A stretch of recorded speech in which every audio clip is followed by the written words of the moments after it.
नमस्कार, बहुत स्वागत है आपका। मैं हूं आपके साथ सुमित शर्मा। छत्तीसगढ़ कांग्रेस में नए प्रदेश अध्यक्ष के चयन पर मंथन हो रहा है। प्रदेश प्रभारी पीएल पुनिया, सीएम भूपेश बघेल मौजूद रहेंगे। मोहन मरकाम समेत 307 प्रदेश प्रतिनिधि भी शामिल होंगे। प्रदेश कार्यालय राजीव भवन में महत्वपूर्ण बैठक का आयोजन होना है। पीसीसी में सभी नियुक्तियों का अधिकार आलाकमान को सौंपे जाने पर चर्चा होगी। प्रदेश अध्यक्ष की नियुक्ति संबंधी प्रस्ताव पारित होने की संभावना है। बैठक में चुनावी और संगठनात्मक मसलों पर भी चर्चा होगी।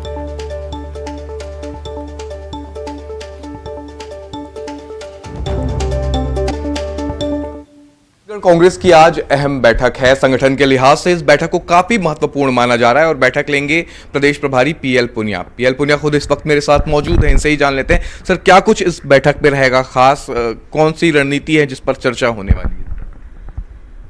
इंडियन नेशनल कांग्रेस की तरफ से सदस्यता अभियान किया गया था और उस सदस्यता अभियान के बाद जो election process, booth committee, block committee, जिला कमेटी और प्रदेश कमेटी, प्रदेश अध्यक्ष, उन सब का निर्वाचन प्रक्रिया के माध्यम से चयन होना था। अब ये 307 पीसीसी डेलीगेट्स जिनको इस इलेक्शन प्रोसेस से चुना गया था, उनकी आज बैठक बुलाई गई है और प्रस्तावित है कि ऐसा प्रस्ताव रखा जाएगा कि प्रदेश अध्यक्ष का चुनाव और एआईसीसी डेलीगेट्स का चुनाव ना करके, बल्कि ये अधिकार, उनको मनोनीत करने का अधिकार राष्ट्रीय अध्यक्ष हमारे श्रीमती सोनिया गांधी जी, उनको दे दिया जाए और चुनाव होने के बजाय ये उनको अधिकार रहेगा। तो ये महत्वपूर्ण है कि पीसीसी डेलीगेट्स इलेक्शन प्रदेश अध्यक्ष का चुनाव ना करके और ये अधिकार राष्ट्रीय अध्यक्ष को दे रहे हैं। नहीं, सभी सीटों पे जाएंगे। जो हारी हुई सीटें हैं उन पे भी जाएंगे और जो हमारे विधायक जहाँ पर हैं, जिन जीते हैं, वहाँ पर भी सब जाएंगे। और 2023 का चुनाव महत्वपूर्ण है, हम मानते हैं। और हमारी सरकार ने, राज्य सरकार ने, आदरणीय भूपेश बघेल जी के नेतृत्व में चल रही सरकार, उन्होंने बहुत अच्छा काम किया है। ऐतिहासिक निर्णय लिए हैं, चाहे वो ऋण माफ़ी हो, चाहे 2500 रुपया प्रति क्विंटल के हिसाब से धान खरीदी हो, या जो ग्रामीण क्षेत्र है, आदिवासी लोगों के लिए महत्वपूर्ण जो निर्णय लिए गए हैं, उसके आधार पर लोगों का रुझान कांग्रेस पार्टी की तरफ बदस्तूर बना हुआ है। और मैं दावे के साथ कह सकता हूं कि पिछली बार जो नतीजे आए थे उससे बेहतर 2023 के चुनाव में। देखिए, ये इलेक्शन में कौन कौन से चेहरे होंगे, ये एक सामूहिक निर्णय लिया जाता है और कई लोग बैठ के, और अंतिम रूप से जमीनी तो आप ले ही रहेंगे। सेंट्रल इलेक्शन कमेटी, जिसकी अध्यक्षता कांग्रेस पार्टी की राष्ट्रीय अध्यक्ष वो करती हैं, तो वह निर्णय होता है। लेकिन ये सही है कि जब जाते हैं तो इसके ऊपर भी ध्यान रहता है कि अगले चुनाव में कौन बेहतर रहेगा। जो पिछली बार चुनाव लड़े थे वही लड़ेंगे या उसमें कोई परिवर्तन होगा। तो कुछ थोड़ा बहुत आकलन इसके माध्यम से भी होता रहता है। बिल्कुल, हमारे साथ थे पीएल पुनिया। और जिस तरह से अगले साल चुनाव है, 2023 का चुनावी वर्ष है, और इस दौरान कई सारे बदलाव जो है वो कांग्रेस में भी देखने को मिलेंगे। महत्वपूर्ण ये कि प्रदेश अध्यक्ष का चेहरा कौन होगा, इस पर आज मंथन भी हो रहा है, लेकिन अंतिम जो मुहर है वो आलाकमान से ही लगेगी। कैमरा पर्सन राजेंद्र सिंह चौधरी के साथ देवव्रत भगत, न्यूज़ 18, रायपुर। उपराष्ट्रपति जगदीप धनखड़ अमर शहीदों के बलिदान दिवस कार्यक्रम में शिरकत करने के लिए संस्कार धानी जबलपुर पहुंचे हैं और इस दौरान जबलपुर एयरपोर्ट पर सीएम शिवराज सिंह चौहान, बीजेपी के प्रदेश अध्यक्ष विजय शर्मा और राज्यपाल ने उनका स्वागत किया। ये तस्वीरें हम आपको दिखा रहे हैं, जबलपुर एयरपोर्ट की तस्वीरें हैं जब उपराष्ट्रपति जगदीप धनखड़ जबलपुर एयरपोर्ट पहुंचे और वहां पर उनके स्वागत के लिए सीएम शिवराज, बीजेपी के प्रदेश अध्यक्ष विजय शर्मा, प्रहलाद पटेल आपको नज़र आ रहे होंगे और राज्यपाल मंगूभाई पटेल भी वहां पर आपको नज़र आ रहे होंगे। मंत्री गोपाल भार्गव भी वहां पर मौजूद थे और सभी ने उपराष्ट्रपति का स्वागत किया है। मध्य प्रदेश में संस्कार धानी जबलपुर में।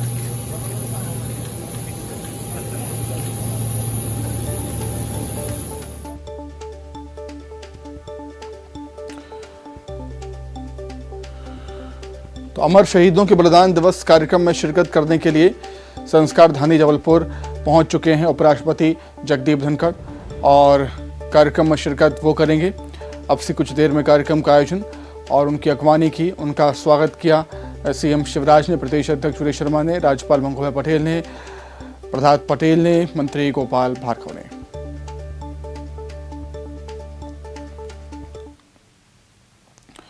वहीं सीएम शिवराज आज मंडला जाएंगे, जहां पर जवान ब्रजेश कुमार उद्दे के परिजन से मुलाकात करेंगे। जवान के परिवार को सीएम आर्थिक मदद देंगे। शहीद जवान के स्मारक का शिलान्यास किया जाएगा। उग्रवादियों से मुठभेड़ में जवान शहीद हुए थे। त्रिपुरा में वो पदस्थ थे। बांग्लादेश सीमा पर उग्रवादियों से मुठभेड़ में जवान शहीद हुए थे।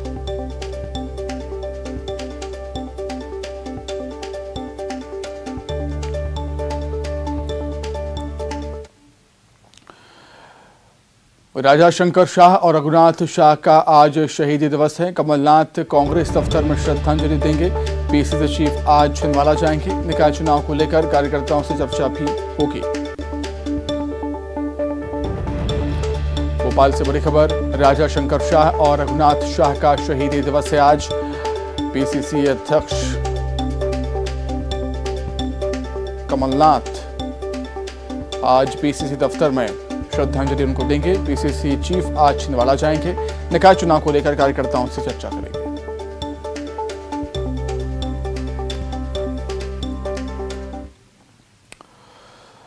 वहीं सीएम भूपेश बघेल का प्रदेशव्यापी दौरा लगातार जारी है। आज बालोद जिले के दौरे पर रहेंगे सीएम भूपेश बघेल। आज से 3 दिवसीय बालोद जिले का उनका दौरा है। 3 विधानसभा क्षेत्रों में भेंट मुलाकात कार्यक्रम में शामिल होंगे। आज गुंडरदेही विधानसभा जाएंगे सीएम भूपेश। बेलोदी गांव में आज लोगों से मुलाकात वो करेंगे। जेवरतला में जन चौपाल में भी शामिल होंगे। गुंडरदेही में सीएम का रोड शो भी है। तो भेंट मुलाकात कार्यक्रम सीएम भूपेश बघेल का लगातार जारी और इसी कड़ी में आज बालोद जिले के दौरे पर वो रहेंगे। 3 दिवसीय बालोद जिले का ये उनका दौरा है। 3 विधानसभा क्षेत्रों में भेंट मुलाकात कार्यक्रम में शामिल होंगे। गुंडरदेही में उनका आज भेंट मुलाकात कार्यक्रम है। बेलोदी गांव में भेंट मुलाकात कार्यक्रम होगा।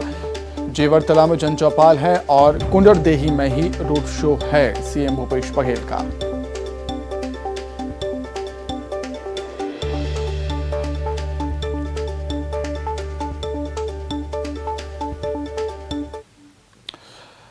खबर जबलपुर से है। अस्पताल अग्निकांड के फरार इनामी डॉक्टर्स पहुंचे सलाखों के पीछे। डॉक्टर सुरेश पटेल और डॉक्टर निशिंत गुप्ता घटना के 47 दिन बाद पुलिस की गिरफ्त में है। कोर्ट में पेश कर पुलिस ने 2 दिन की रिमांड पर लिया है।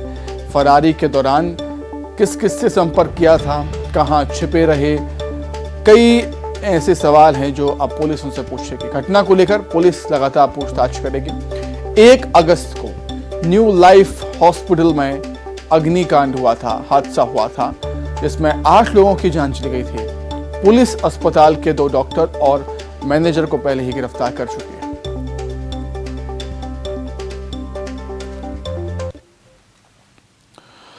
वहीं मुंगेली में अचानक मां टाइगर रिजर्व से विकास के दावों की पोल खोलता एक वीडियो सामने आया है, जो कि सोशल मीडिया पर वायरल हो रहा है। खाट पर सिस्टम, जहां ग्रामीण बैगा आदिवासी बीमार महिला को चारपाई पर लिटाकर अस्पताल ले जा रहे हैं।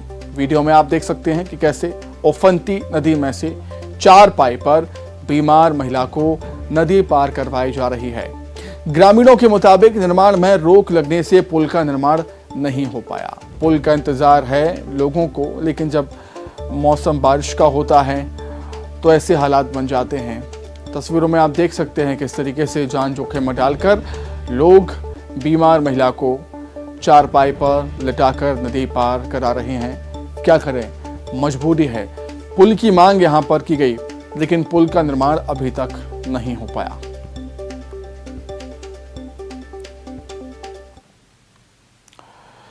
वहीं सीएम शिवराज की तीर्थ दर्शन योजना को लेकर लोगों में भारी उत्साह देखा जा रहा है। प्रदेश से 5000 तीर्थयात्री तिरुपति बालाजी के दर्शन के लिए रवाना हुए हैं। जबलपुर से 300 से अधिक यात्रियों ने रवानगी ली है। तीर्थयात्रियों के यात्रा में रवाना होने से पहले उनका स्वागत किया गया। तकरीबन 1 बजे स्टेशन पहुंची ट्रेन। नाच गाकर तीर्थ दर्शन के लिए श्रद्धालु खुशी खुशी उत्साह के साथ रवाना हुए।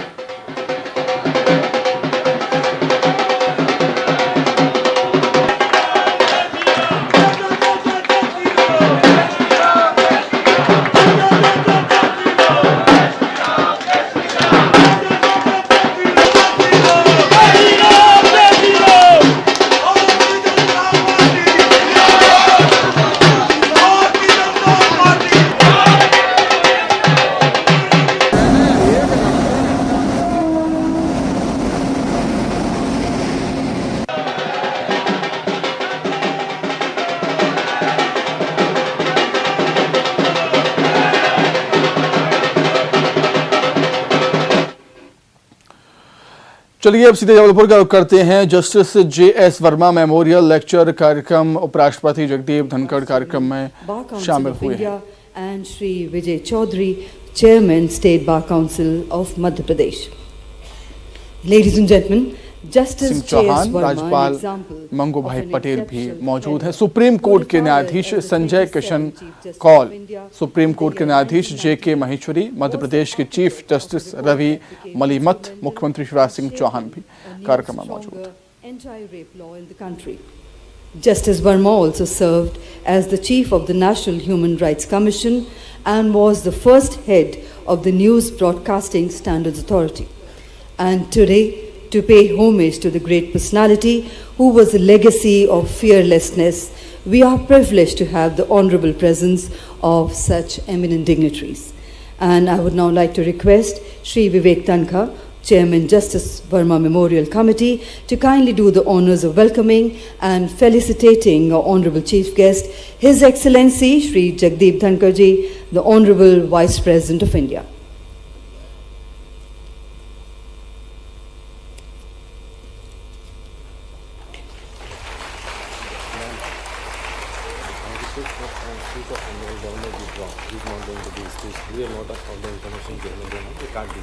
A very warm welcome to you, sir.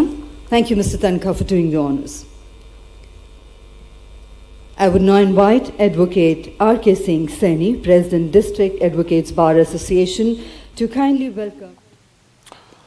खबर रायपुर से है। रेलवे के पार्सल कंपाउंड में भीषण आग लग गई। आग लगने से पार्सल के कई बंडल जलकर राख हो गए।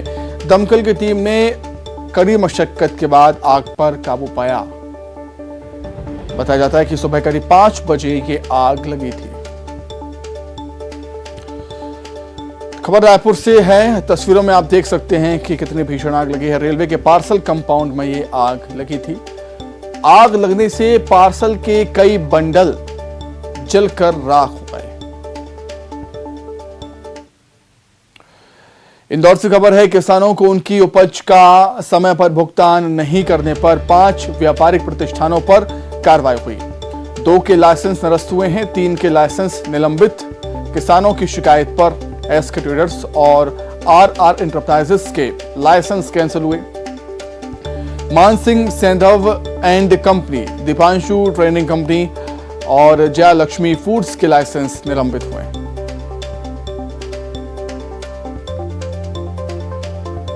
तो किसानों को भुगतान नहीं करने पर गाज गिरी है व्यापारिक प्रतिष्ठानों पर। 2 के लाइसेंस निरस्त हुए हैं, 3 के निलंबित। किसानों की शिकायत पर कार्रवाई हुई है। SK ट्रेडर्स और RR एंटरप्राइजेस के लाइसेंस निरस्त कर दिए गए।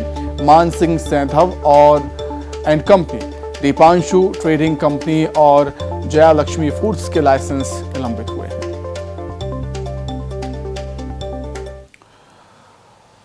आगे बढ़ते हैं। देवरी में फेरी लगाकर धारदार हथियार बेच रहे 2 आरोपियों को पुलिस ने गिरफ्तार किया। पुलिस ने इनके पास से 12 इंच के 24 छुरी बरामद की।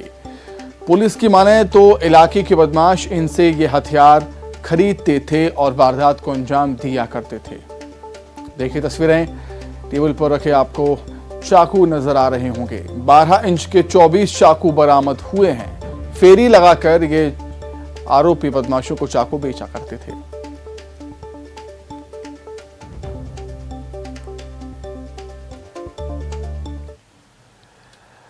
इंदौर से खबर है, जहां पर पब के बाहर गोली चली है। विजयनगर थाना क्षेत्र की घटना है। रोगदी बिस्ट्रो पब के बाहर गोली चली। पब संचालक सहित 2 को गोली लगी है। पुलिस सीसीटीवी के जरिए आरोपी की तलाश कर रही है। इंदौर से बड़ी खबर आपको बता रहे हैं, पब के बाहर गोली चली है। विजयनगर थाना क्षेत्र का मामला है। रागदी बिस्ट्रो पब के बाहर गोली चली। पब संचालक सहित 2 को गोली लगी है। पुलिस जांच में जुटी हुई है और सीसीटीवी के जरिए आरोपी की तलाश में जुटी हुई है पुलिस। विजयनगर थाना क्षेत्र का मामला, जहां पर रॉक दी बिस्ट्रो पब के बाहर गोली चल गई। पब संचालक सहित 2 को गोली लगी है। पुलिस तमाम पहलुओं के आधार पर मामले की जांच कर रही है। गोली किसने चलाई और क्यों चलाई, पुलिस सीसीटीवी के जरिए आरोपी की तलाश कर रही है। ज्यादा जानकारी के लिए हम बातचीत करेंगे। संवाददाता अरुण त्रिवेदी जुड़े हुए हैं फोन पर। अरुण, क्या कुछ जानकारी, प्राथमिक जांच में क्या कुछ कहना है पुलिस का?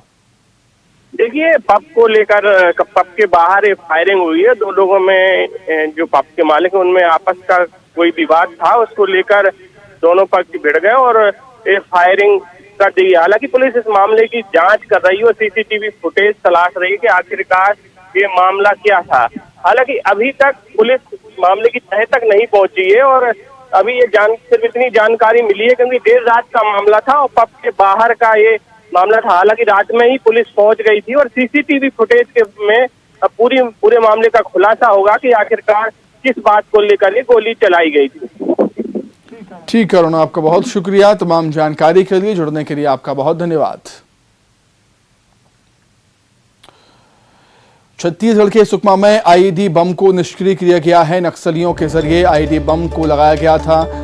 सुरक्षा जवानों को नुकसान पहुंचाने के लिए आईईडी बम को प्लान किया गया था। आईईडी बम को निष्क्रिय किया है। सीआरपीएफ 74 वाहिनी ने रिफ्यूज किया है बम को। पोलमपल्ली थाना क्षेत्र का मामला है। अरलमपल्ली के जंगलों में आईईडी बम लगाया गया था जवानों को नुकसान पहुंचाने के लिए। एरिया डोमिनेशन के दौरान जवानों को आईईडी बम मिला और बम को डिफ्यूज किया गया। एक बार फिर से नक्सलियों के जो मंसूबे थे वो कामयाब नहीं हो पाए। जवानों को नुकसान पहुंचाने के लिए आईईडी बम प्लान किया था नक्सलियों ने, लेकिन जवानों ने पहले बम को बरामद किया, उसके बाद बम को रिफ्यूज किया। सीआरपीएफ 74 वाहिनी के बीडीएस टीम ने निष्क्रिय किया है बम को।